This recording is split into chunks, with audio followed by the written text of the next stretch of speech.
Hey guys, welcome to the channel and another video. Today I'm going to be watching For Your Eyes Only by John Glenn starring Sir Roger Moore. Okay guys, we're back to the Bond franchise.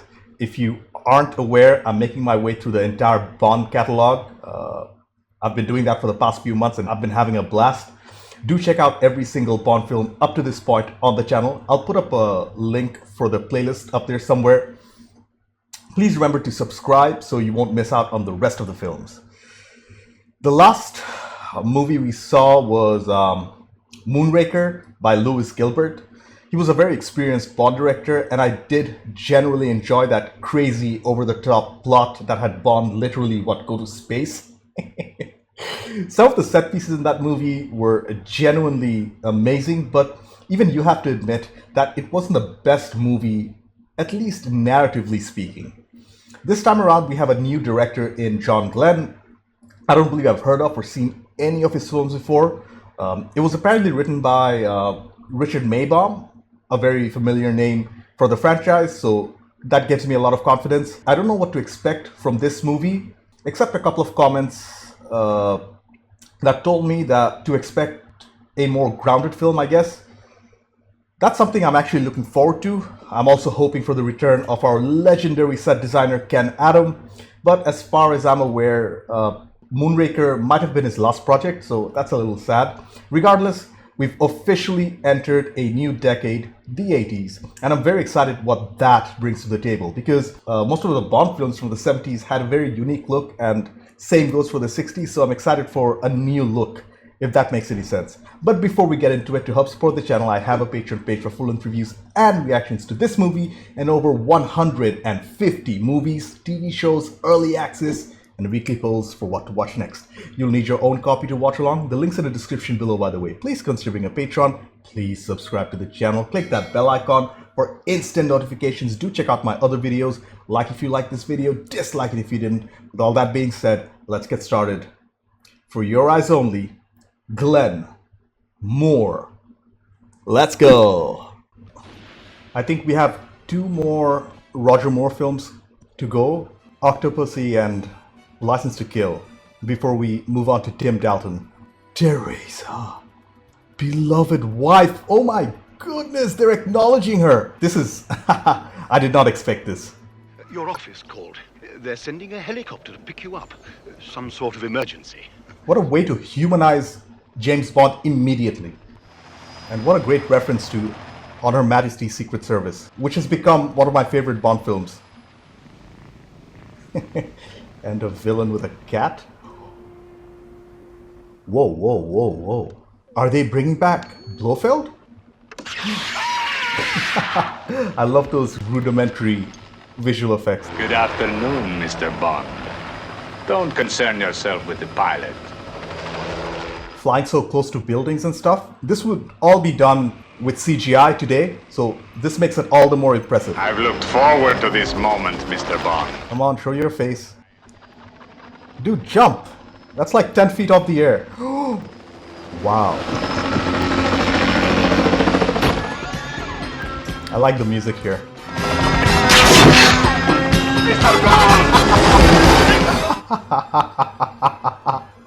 Now who's having a good fright?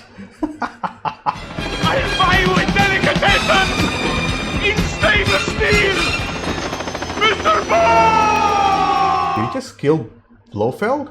Huh. Interesting cold open. Desmond Lowen and Lois Maxwell are back. That's great news. Art direction, set decorator. No, it's not Ken Adam, unfortunately. Okay. For your eyes only, the nights are never cold. Music by Bill Conti, not John Barry, but we love Bill Conti. He's done Rocky. Bill Conti was at the top of the world back in the 70s and early 80s. I love how varied these locations are for the British intelligence. I wonder what watch this time Bond's wearing. Is it going to be a Seiko?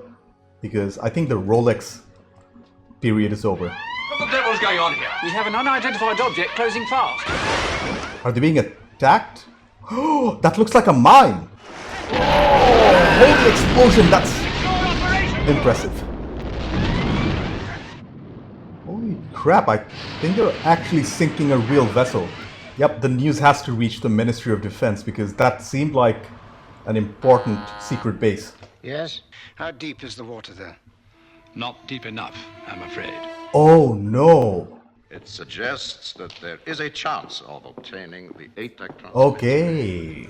They want the ATAC system too. Give you a nut. I really like the parrot. We don't usually get to see too many animals in Bond films. Most of the animals are like crocodiles or sharks. Thank you, darling. Oh, these are her parents. You look beautiful. Thank you. Oh! Dude, she just lost her parents. Just like that. But why though? And who? Miss Moneypenny. Are you aware of our ATAC system, 007? Automatic targeting attack communicator. Okay. Uses an ultra-low frequency coded transmitter to order our submarines to launch ballistic missiles. Oh, it controls all the ballistic submarines. Our own submarines could be ordered to attack our own cities. So just decommission the subs for a while, man. Operation Undertow. The information's all here. For your eyes only. So this is the mission. And that's a Lotus. Again, the music is very 80s. And even the costumes have changed quite a bit from that disco 70s look. The Cuban assassin is getting paid by someone. But Bond is already being watched? That jump scare honestly worked on me. That was awesome.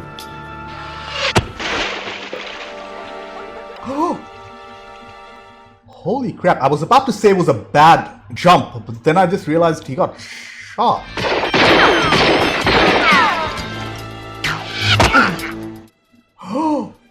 It's the daughter. So she's already seeking revenge. They just flew up a Lotus. He killed my parents. The Havelocks? There's still a hint of that funky disco music in the score. It's a very interesting time period. Ooh, very decent stunt work here too. Love a drive in the country, don't you?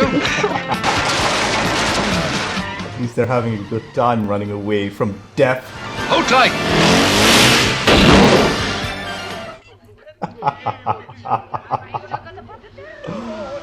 Oh, by the way, we haven't been properly introduced, Melina. My name is Bond. James Bond. I know what your intentions are, Mr. Bond. This business is still unfinished. What business? The man who paid Gonzalez. Yeah. The Chinese have a saying, before setting out on revenge, you first dig 2 graves. Wow, is that true? That's a good saying. Will come in handy. That'll come in handy. A little smaller. Blue. Okay, it is a little impressive. And somehow that printed into the perfect picture. Ah, what a beautiful location. The location scouting of Bond films are second to none. The snow this year is better at Innsbruck. That's the man we saw earlier. Christatos, Aris Christatos. Bond. James Bond. Christatos. Would you here are some new admirers for you? Mr. Bond, Mr. Ferrara, Vidal. I leave for Corfu soon. If I get any more information, I will call Ferrara. That was rude. Luigi, I'll see you later. Okay. Melina's also here.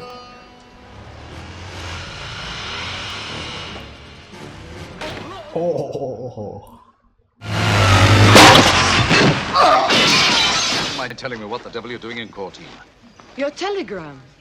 What telegram? I didn't send a telegram. Did you find the man who had Gonzalez? I'm working on it.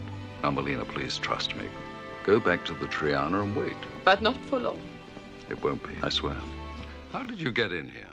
One of the porters is a fan. He'll do anything for me. And I'll do anything for you. I don't think your Uncle Harry would approve.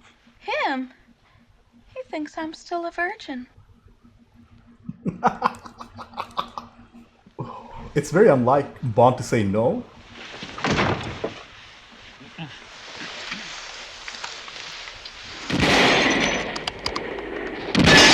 He's a good shot. Eric, we'll have a drink at the finish!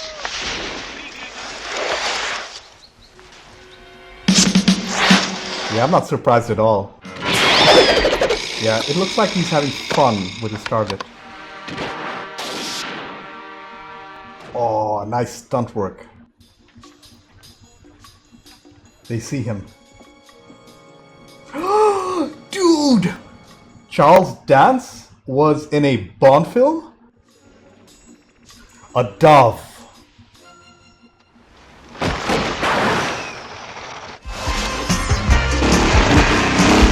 I have to note that not much of substance has happened yet. We know the ATAC system sank, we know the Soviets are after them, and we know this Greek businessman somehow set it up. The last time Bond was in a sled, he almost died.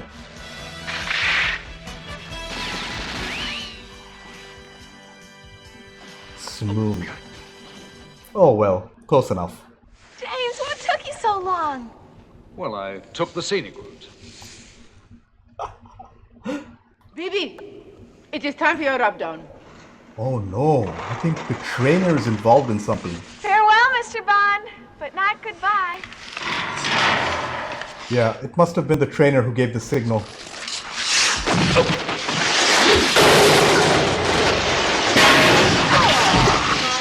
Okay, that wasn't much of a challenge.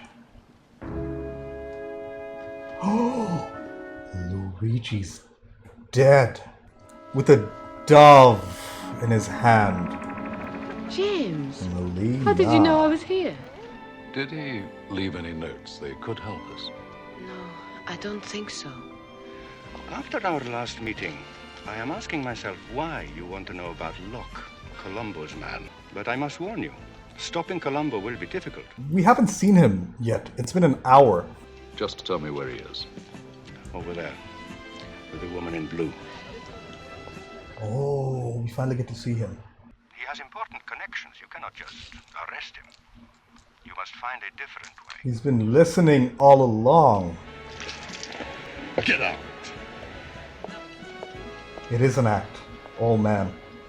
This may be an opportunity. This may be a trap. I adore grateful men. It was a very amusing performance between you and the owner of this. What exactly did Columbo whisper to you? That you're a spy. To find out more about you. Again, this saxophone music is very Bill Conti-like. Because it is Conti after all. When you're ready to leave, you can take my car.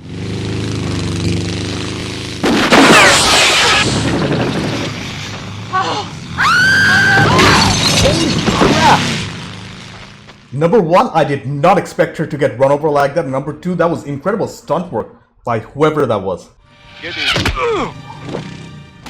Hey, Melina's here! Or is it? Dogs. It's actually not Melina, it's Miloš Cameron's. Just tell me where he is. I'm here, Mr. Bond of the British Secret Service. He's the one with the powerful connections. Locke works for him, not for me. Interesting. I had a feeling Christatos was the real bad guy. He was way too ambiguous. Why should I believe you? Well, I'll prove it to you tonight. We'll go together to his warehouse in Albania. I'm a good judge of men. So Christatos is the bad guy. Well, technically, Columbo is as well since he's smuggling, but not drugs.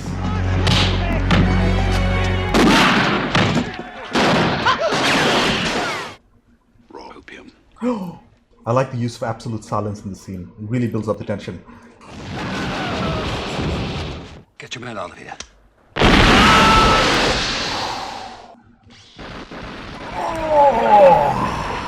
Oh man!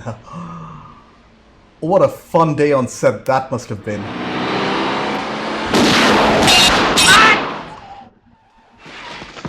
Oh man. You left this with Ferrara, I believe. Poetic justice, my friend. Goodbye. Had no head for heights.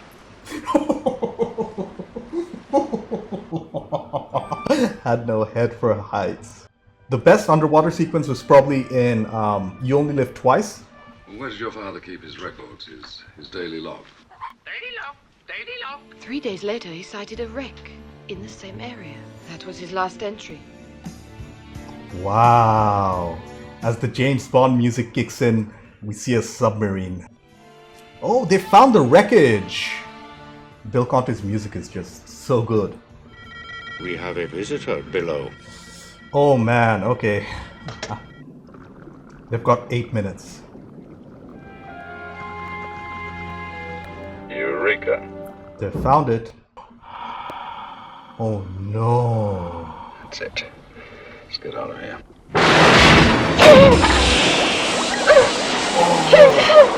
Her air supply is compromised.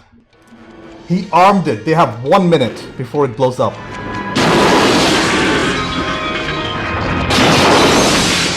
"15 seconds.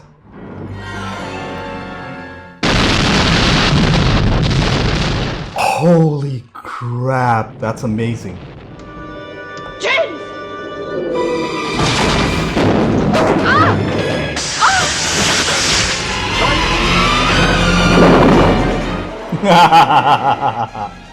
He won't be getting out of there anytime soon. You're on the wrong ship, my friend. Thank you, Mr. Bond. I just want to point out that Kristatos can kill both of them right now. Oh, they're not on the wrong ship. They're on the right ship, but it's been taken over by Kristatos. Where are we going? We will take the ATAC to St. Cyril's. St. Cyril's? St. Cyril's. I didn't think it would end like this. We're not dead yet.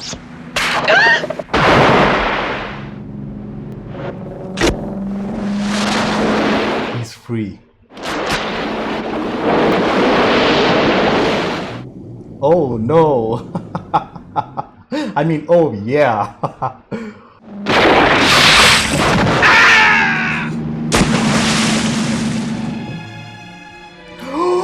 Wow! I remember her leaving this oxygen cylinder earlier in the film. Kristatos is still alive.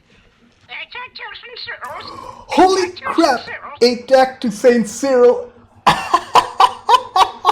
I cannot believe they just revealed a huge plot point through that parrot. On one hand, I find it really outlandish and a little dumb, but on the other, it is a Bond film and it does go with the franchise, if you know what I mean. I've been studying this place for years for just such an occasion. Oh, they got help from Colombo. We are only 5 men. And 1 woman. Yeah, it's definitely a smaller scale villain. 18, 19. I know what you want, but you're too old for me. I'm splitting. Ouch. You must have a sponsor. I'll find another one. Wow. Seriously, even though it's a smaller scale film, the stunt work has been amazing. This scene kind of reminds me of the opening sequence from Mission Impossible 2, where Cruise is also climbing alone.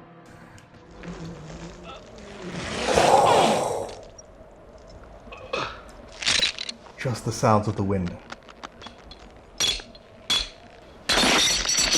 1 step forward, 2 steps back. And it's the last one.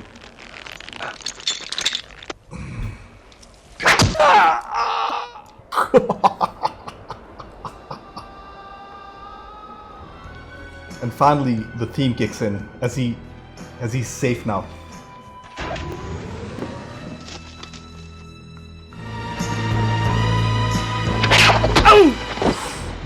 Good shot. You know, I will never leave you. Yeah, that's because you want to get paid, lady. Cover the door! Where's Kristatos? The other side of the courtyard. I never thought I'd see the day Bond fighting side by side a known smuggler.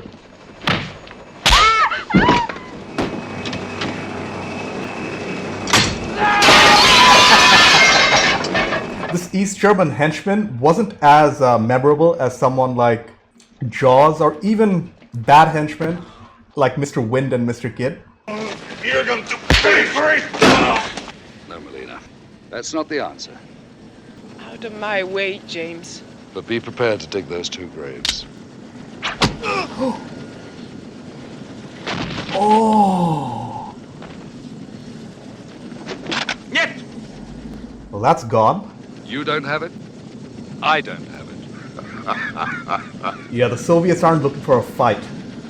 Seems though BB has a new sponsor. It is a Seiko, a quartz. For your eyes only, darling. Wow, okay. Thank you. Thank you, thank you. Don't thank me, Mr. Bond. Meanwhile, if there is anything I can do for you... Give us a kiss. Give us a kiss. Well, really, Mr. Bond. I wouldn't say it was the best Bond ever, but it was far from the worst I've seen so far. I can't wait for the next one. I think the next one's Octopussy, so... Okay, I took some time to collect my thoughts. First off, that was a really good time. Like I said before, this wasn't the best or the worst Bond film I've seen so far. I have to say that I did notice the change in the entire production team here, like John Glenn's direction, Bill Conti's music, or even the lack of Ken Adams' sets. But honestly, it was still very good. I'd consider the strengths of the film to be the writing, the action set pieces, stunt work, and the score. Whereas the directing and editing were a little mixed bag for me, as it felt a little rough around the edges. Especially in the first act, where I thought it did drag on for way too long. Although the set pieces and the stunt work, they were great in the first act. Let's start with the directing by John Glenn and the writing by Richard Maybaum and Michael G. Wilson. The good news here is the script by Maybaum and Wilson was solid. The story felt more grounded and realistic to some extent, especially compared to Moonraker. The villain here wasn't the main focus, but what I did like was the fact that the antagonist was a misdirection by the writers. That I didn't see coming. I mean, both Christatos and Columbus were mysterious characters, and Glenn did a great job in keeping the audience guessing who the real bad guy was till it was revealed. I liked how he focused on objects when he wanted us to notice something important. For example, the scuba gear that Melina leaves behind earlier in the film and they come back to later. That rope in that thrilling climbing scene, or even the crossbow Melina uses. That was very mysteriously done. I like that. There were some gadgets in this movie, mostly shown before his mission by Q at headquarters, but I don't think Bond uses any at all. I'm starting to miss the legendary Aston Martin from the Connery era, but I don't have any complaints with the two Lotuses we saw. One blows up, which was hilarious. The explosions were great in this movie, by the way. The stakes here were considerably smaller, but I don't believe that the film suffered from it too much. We don't get to see Bond go to space or see lasers pointed at his crotch. But we do get a lot of trademarks like chase scenes, helicopters, beautiful women, and top-notch action. Although the misdirections with the villains, they worked well for the narrative, I'd say they were on the weaker side. I mean the villains, compared to Blofeld, for example. And speaking of Blofeld, it was him at the beginning, right? Like, it had to be him. In the cold open, pre-credits, as I was writing the review, I remember that they couldn't use his name or Spectre due to copyright reasons. So was killing off Blofeld kind of like an FU to the then current copyright holders? Do let me know in the comments. There was a surprise mention of Tracy at the beginning of the film, which almost shocked me. It goes to show that it's the same Bond as we saw in Her Majesty's Secret Service, which has since become one of my favorite Bond movies, since it had such an emotional impact on the audience and also Bond. I hope we get more references to her in the later films in the franchise. Again, don't spoil it for me. I want to find out myself. The East German henchman in this movie was not that memorable either. Like even Mr. Wind and Mr. Kid, who were horrible henchmen, they were at least memorable. I don't think he was used to his full potential. I don't mind the lack of dialogue he had. Jaws did not have any dialogue either, but he wasn't as close to intimidating as Jaws, honestly. They really set a bar with Jaws. I did like Carol Bouquets. I don't know how to pronounce her last name, unfortunately. I'm sorry, please correct me if I'm wrong. Her performance as Melina, though. She brought some emotional depth to the story, and the subplot of her revenge for the murder of her parents was handled very tastefully by John Glenn here. The main weakness I found with Glenn's work was the directing in the first half and some of the editing too. I thought the entire first act went on for way too long. Nothing much happens post-credit till the 1 hour mark.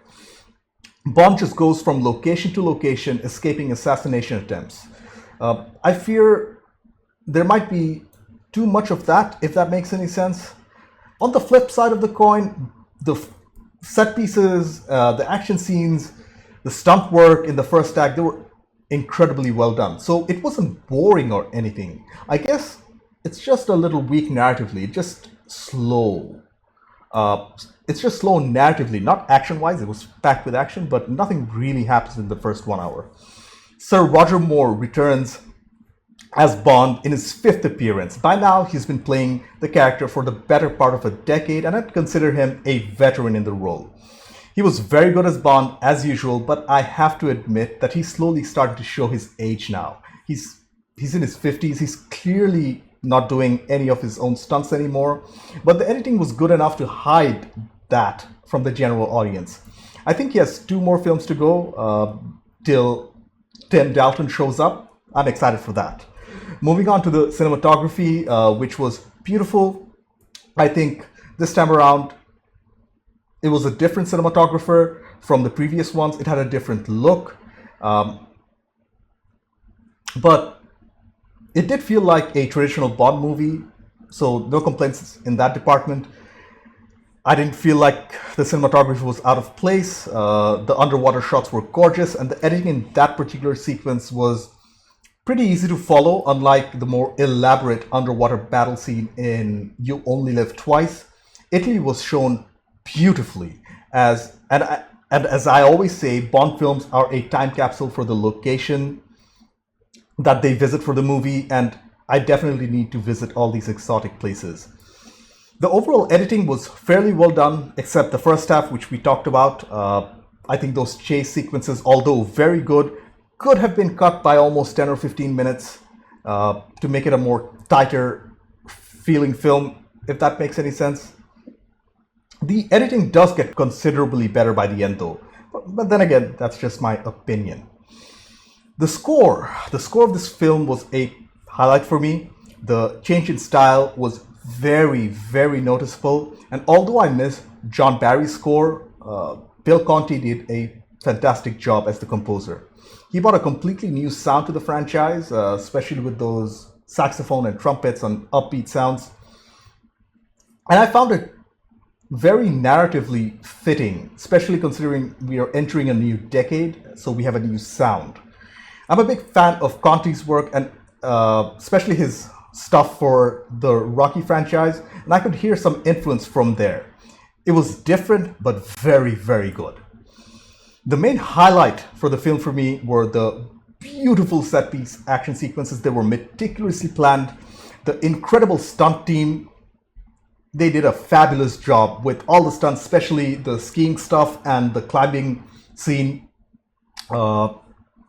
Even the location scouting, it was top notch. One thing I did miss were Ken Adams sets. Although the sets were pretty good here, they weren't as elaborate as Adam sets. His ones are way better. There are no two ways about it. I'm sorry. And I'm sure you agree with that too. He had a flair about his work that others have tried to replicate for years, and they've probably failed. I miss Ken Adam. As I've mentioned, the main criticism I had in the first act, overall, For Your Eyes Only, was another solid entry in the Bond franchise. I would consider this film to be a middle child from the films I've seen so far. Not the best of the bunch, but far from the worst. The story was more grounded and realistic. The writing was very good, especially the misdirection with the villains. But the villains themselves were a little forgettable. So was that henchman, the East German henchman. The real highlight of the film for me was Roger Moore, Conti's score, and the incredible set-piece action sequences, the underwater scenes, and the main story by Maybaum and Wilson. The directing in the first half could have been a little better, but it wasn't bad at all. I'm really looking forward to the next Bond film, Octopussy. Anyways, thank you for watching. I have a Patreon page. Consider being a patron. Subscribe to the channel. Click that bell icon for instant notifications. Do check out my other videos. Like if you liked this video, dislike it if you didn't. Not that it matters anyway. I will see you in the next one. Bye.